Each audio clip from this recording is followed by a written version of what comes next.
we have another scenario here. Look, in this scenario we want to control a depot.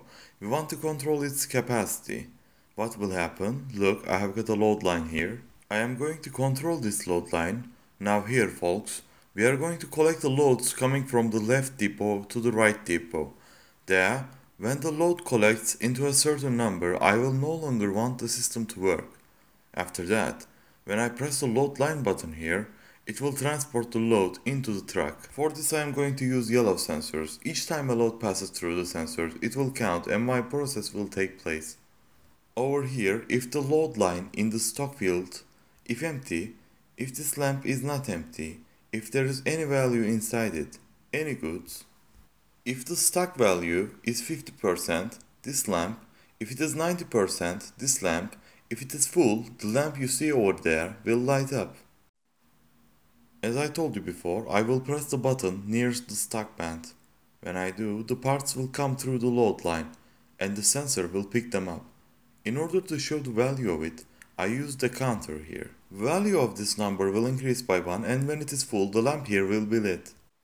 And this time, when I press the button here, in order to send the goods to the truck, the counter will function in reverse action in order to actualize the process. Look, what happened when I pressed the 00 button? What happened when 00 button sent the signal is, as you can see, it increased the value of my counter.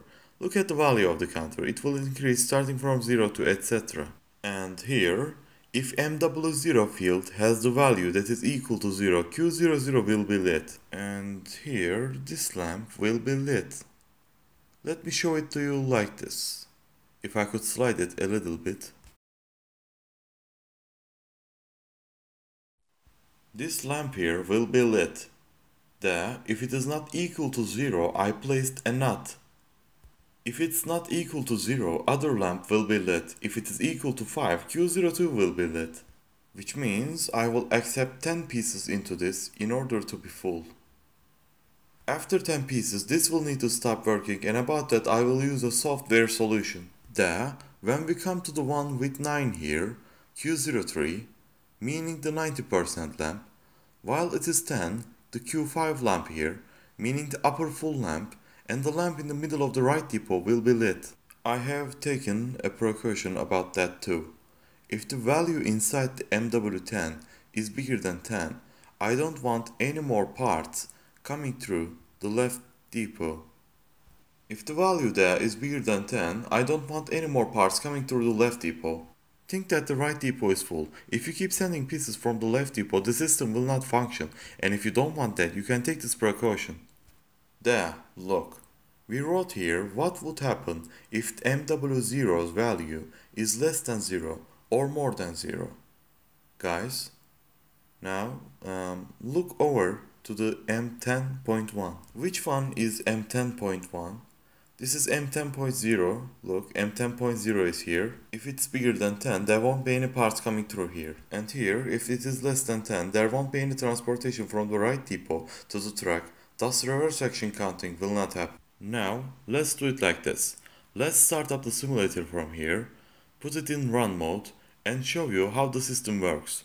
Like I've told you before, I hope this scenario is understood properly. I have a counter here. It is a down and up counter. 00 tip of it counts up, 01 tip of it counts down. Its value is 0, 00 from right. If it's different than 0, 01 lamp from below. See, if it is different than 10, that lamp. If it's 5, Q2 lamp. Of course, this keeps lighting up. 9 is this one. 410 these here. Also, the commands which protect the system by saying if there are more than 10, system should not work, or if there is less than 10 pieces, it should work, are actualized like this, as I have told you. If the right depot is full, and I keep sending parts, what will happen? The system of the right depot will not function properly. I don't want that. No matter how hard I push the button, I don't want anything coming from the left depot when the right depot is full. There stands my truck, as you can see. Let's see, our truck shall be visible. Guys, as I have told you, our aim here is to explain the examples to those with no training. Now let's put it in run mode. I will put the system in run mode. It's empty, as you can see. Look, it was empty. I have sent the part from there, I have sent the third one. What happened? Not empty light lit up. Fourth piece is gone, look, fourth is gone, and fifth is going, there, sixth is going, seventh, and the 50% light is on. Like that, 7, and that is 8. Look, 9 and 10, and when it reaches 10, it became full. Look, when I press this again, it should send pieces. But if it does, we will have problems on the other side. So, no matter how hard I press it, because the right depot is full, the parts shouldn't be transferred anymore. I will stop it again. As you can see, guys, I hope this part was clearly understood. The system is full now. Now, of course, I have taken it from the run command, or better, I have closed my simulator. Now let me open it again. I am opening it. There are 10 pieces inside this. Look, there are 10. Now let's empty that. Look. 9, 8, 7, 6. Look. Because the right depot is becoming empty, left depot can send parts. That is not a problem.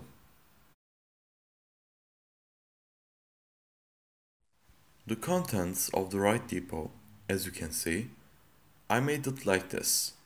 Now, as you can see, there are no more parts here. After this hour, it is up to you to move the truck as you wish. Guys, as you saw, that was my scenario. A simple scenario. The aim here was to show you the use of compare commands and show you the use of it in the industry with a simple application. Parts trigger the sensors. Sensors pass the information to the counter, and the counter uses the compare commands in order to actualize the process. Our scenario was a simple one, just like that.